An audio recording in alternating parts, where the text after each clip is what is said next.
Salut tout le monde, j'espère que vous allez bien. Aujourd'hui, on se retrouve pour le Road to Yem numéro 16. Donc, je vais analyser avec vous la 9e ronde du tournoi de Chambéry qui a eu lieu la semaine dernière. Et alors, cette ronde, je joue contre Ulysse Ciarletta, classé 1937, avec les Blancs. Donc, bon, je suis plutôt favori normalement. Mais c'est un jeune, il a battu un maître international la ronde d'avant. Donc je me méfie quand même parce que partie pas simple. Donc j'arrive à la partie, je me prépare, je vois qu'il joue un peu du Gambi Benko. Donc je me prépare, Gambi Benko c'est donc D4, cavalier F6, C4, C5, D5 et B5. Donc j'ai préparé ça la veille. Et ok, j'arrive à la partie, du coup j'envoie D4. Ok. Donc mon adversaire joue cavalier F6, C4, et là surprise, il joue E6. Donc ça va pas être un Benko. Donc sur E6, j'envoie cavalier C3 et fou B4. Donc il me challenge dans la Nimzo indienne. Ok, là je joue ma spéciale fou D2. C'est un système assez... je sais pas si j'ai déjà analysé une Nimzo fou D2 sur la chaîne, mais c'est un système assez solide en fait, mais qui est assez dangereux quand même si les noirs connaissent pas. Et vous allez voir tout de suite l'idée. Bon, en fait, l'idée principale de ce système, c'est sur la prise en C3 de pouvoir reprendre avec le fou et non pas avec le pion pour permettre de garder une bonne structure. Donc ici, je joue le coup principal qui est petit roc, je joue E3, D5, réaction au centre, cavalier F3. Et c'est ici qu'en fait ça va un peu dévier. Alors normalement, le coup principal ici c'est B6 pour mettre le fou en fianchetto parce qu'on voit que le fou il a du mal à sortir de ce côté-là. Donc c'est B6 pour faire fou B7. Mais ici, mon adversaire joue cavalier D7. Et donc là, je marque un temps d'arrêt parce que je connais pas trop ce coup. Bon, je comprends l'idée, hein, il veut juste développer le cavalier. Mais voilà, je comprends pas trop. Enfin, je connais pas trop ce coup. Donc je réfléchis longtemps et je décide de jouer A3. Et j'ai vérifié, après, c'est le meilleur coup en fait. Donc A3 avec quelle idée? Donc de chasser le fou. Plusieurs options pour les noirs. Soit il revient en E7, mais dans ce cas-là, en fait, t'as pas trop envie de revenir en E7 dans la Nimzo parce que en général, quand tu fais fou B4, c'est surtout pour prendre en C3. Et ici, le fou il gêne un peu. En général, s'il avait fait tour E8 par exemple, avec l'idée sur A3 de faire fou F8, ça aurait fait plus de sens parce que la tour est déjà sur la colonne E, le fou en F8 pas mal. Donc ça disons que c'est pas mal. Mais avec le fou en E7 et la tour en F8, ça va pas trop ensemble. Donc en général, voilà, cavalier D7, A3, donc il a pris en C3. Donc du coup, évidemment, je reprends du fou. Et cavalier E4, c'était son idée pour venir reprendre la paire de fous. Alors, ici, je joue tour C1, qui est le coup très classique pour reprendre avec la tour en C3. Et il joue cavalier prend C3, tour prend C3 et pion prend C4. Ok, donc il joue cette suite de coups. Donc évidemment là le coup logique je reprends avec le fou, hein, je reprends le pion tout en développant une pièce. Et là il joue un coup qui m'a un peu surpris, il joue C5, bon qui en soi a l'air logique hein, pour réagir au centre. Mais je pensais pas qu'il allait jouer comme ça, je pensais qu'il allait plutôt jouer pour E5 ici. En fait je sais que la manière d'égaliser ici c'est plutôt de jouer pour E5, donc avec par exemple Dame E7 et E5, pour pouvoir libérer la diagonale de sous C8. Donc en fait j'ai regardé une variante qui aurait pu se passer après par exemple C6 pour solidifier et pour préparer Dame E7, E5. Donc je vous ai mis une petite variante illustrative. Après par exemple petit roc, Dame E7, fou A2 avec l'idée de faire un petit fou B1 suivi de Dame D3 pour aller faire une attaque de mat. Disons E5 maintenant, Dame C2, E prend D4 et là en fait je peux faire bizarrement E prend D4 donc me créer moi-même le pion isolé. Mais en fait on a une très bonne version du pion isolé parce que le fou en A2 est excellent. Les pièces là en fait sont très fortes, la tour qui peut coulisser, le cavalier qui va vite arriver en E5 ou en G5 et en fait apparemment cette position est avantage blanc de plus 1. Après cavalier F6, tour E1 attaque la dame, dame D6 et cavalier G5. On voit déjà une grosse pression avec la tour qui peut coulisser et ça c'est déjà avantage blanc.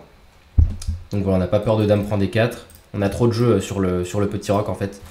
Donc ça c'était plutôt une bonne version pour moi. Donc en fait du coup il joue C5. Et ici je me dis, alors quel est mon rêve dans cette position? Bon évidemment on a les pions qui vont s'échanger. En fait mon rêve ça va être de jouer contre ce fou C8 qui va avoir du mal à se développer. Et forcément, si le fou C8 se développe pas, les tours ne se lient pas. Et il a du mal à se développer, etc. Donc ça va être bien pour moi. Donc du coup, je décide simplement de faire petit roc. Pour l'instant, je réagis pas trop. Et là, il fait une première erreur qui est B6. Alors en fait, vous allez comprendre pourquoi c'est une erreur. En fait, ça va affaiblir. Bon, je comprends. Évidemment, l'idée, c'est de faire fou B7. Hein, si les blancs, si les noirs, pardon, ont le temps de faire fou B7, suivi de, je sais pas, dame E7, tour D8, bon, là, c'est complètement égal. Sauf qu'en fait, il n'a pas le temps parce que là, j'envoie immédiatement le coup fou B5 pour tout de suite lui interdire fou B7 parce que sur fou B7, je peux manger en D7 et manger en C5, ça fait un pion de plus. Et donc en fait, à la place de B6, pour mon adversaire, le coup qu'il aurait dû faire, c'était plutôt C prend D4. Et après, dame prend D4, cavalier F6, tour D1, prise et maintenant B6. Et là, c'était un peu moins grave parce qu'il n'y a plus les idées de fou B5. Bon, j'ai toujours des idées fou B5, tour C7, mais en vrai, c'est moins grave. Donc ça, il aurait dû faire ça. Donc il a joué B6, maintenant fou B5. Et là, après pion prend, dame prend, on voit tout de suite qu'il y a un problème. C'est que je vais menacer fou C6, suivi de tour D1. Et on voit en fait, si on fait un petit arrêt sur image dans cette position, la structure est symétrique certes, mais j'ai une grosse avance de développement, beaucoup plus d'espace grâce à cette dame en D4 qui contrôle quasiment tout l'échiquier, et la tour qui est prête à venir en C1, et en fait toutes les pièces sont mieux placées, et ça c'est vraiment avantage blanc, en tout cas avantage sans risque, c'est ce que je cherchais dans cette partie. Donc mon adversaire joue cavalier F6. Donc là, évidemment, j'ai pas de problème à échanger les dames. Je fais simplement fou C6. Et après, dame prend D4, cavalier prend D4, tour B8. C'est pas parce qu'il n'y a plus les dames sur l'échiquier que j'ai toujours plus mon avantage.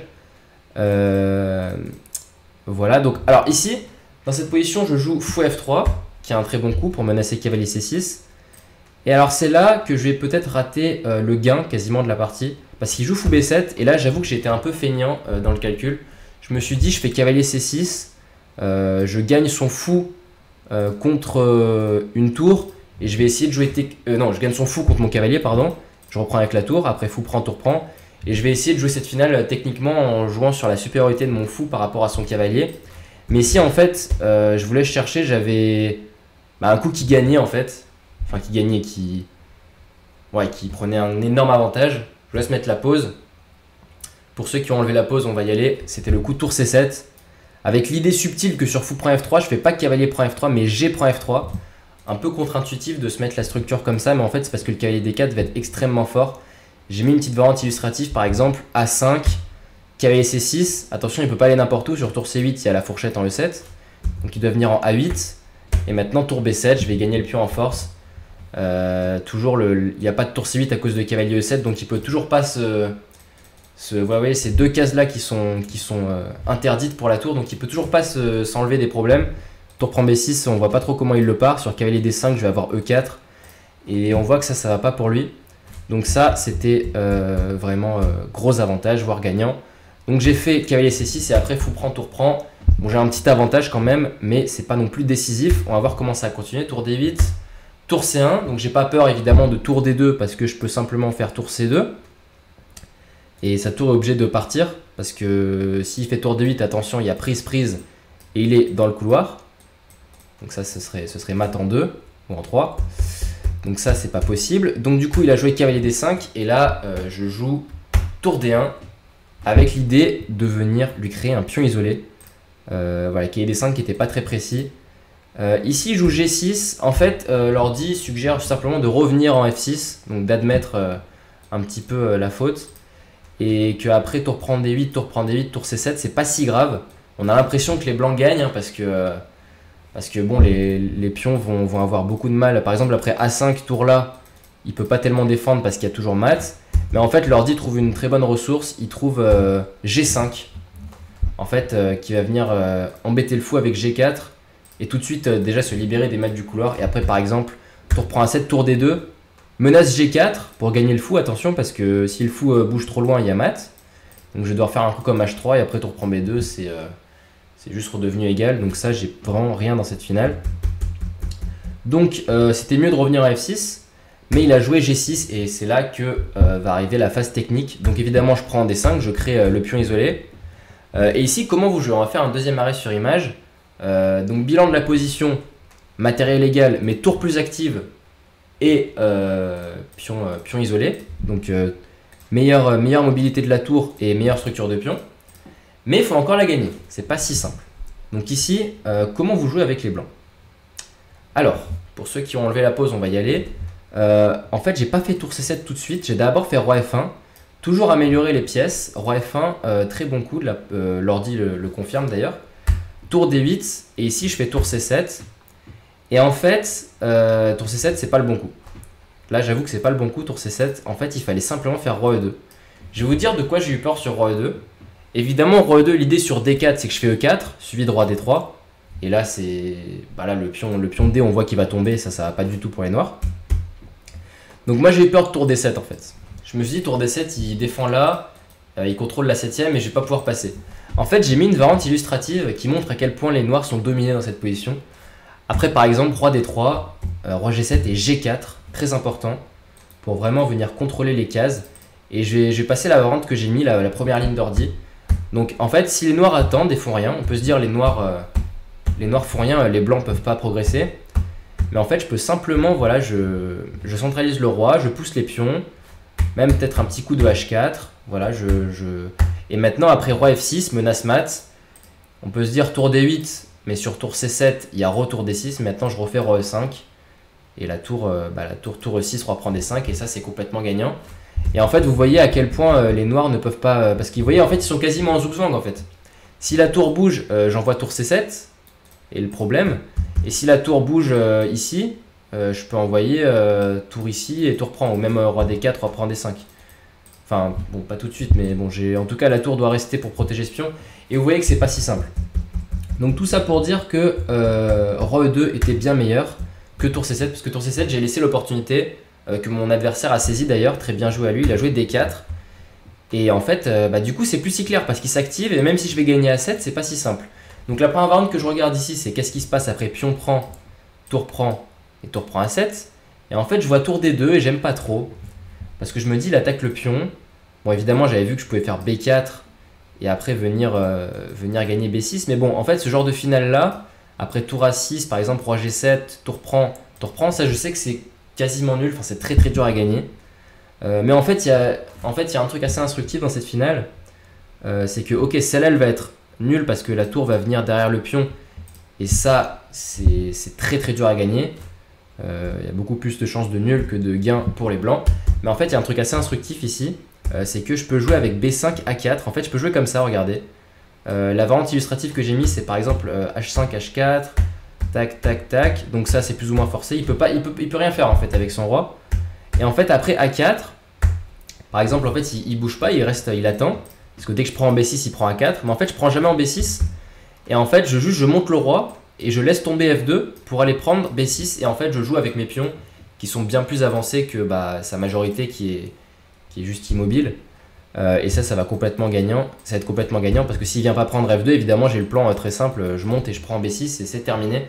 Donc ça, c'était une manière de gagner en fait. Que mon adversaire avait vu d'ailleurs. Il m'a dit après la partie, tiens, pourquoi t'as pas fait pion prend D4? J'ai avoué tout simplement que j'avais pas vu que j'avais ce plan gagnant. Du coup, j'ai fait sur D4, j'ai fait E4. Et là, en fait, avec l'idée de faire roi E2, roi D3. Mais en fait, j'ai laissé une opportunité à mon adversaire. Donc, il a saisi, il a fait D3, c'est le bon coup. Là, je fais tour C1, attention, parce qu'il y a vraiment danger avec ce pion. Et il joue roi G7. Et là, en fait, il a raté l'occasion de faire F5. F5 très fort avec l'idée d'ouvrir la colonne E. Parce que comme ça, sur prise, roi E1, bon, déjà, roi E1, il y a D2 qui gagne la tour. Donc, ça, on n'en parle plus. Mais en fait, même s'il n'y a pas D2, il y a tour échec suivi de tour E2 avec la tour qui s'infiltre. Et ça va pas du tout pour moi. Je peux même la perdre. Donc en fait, du coup, avec l'idée d'ouvrir cette colonne E et après pion prend, j'ai mis la petite variante illustrative. Donc on a l'impression que les blancs vont réussir à récolter le pion D3. Mais en fait, il y a ce plan assez spectaculaire avec tour B5, tour B3. La tour qui vient en B3 défendre le pion. Et je peux jamais prendre le pion parce qu'il y a tour prend B2.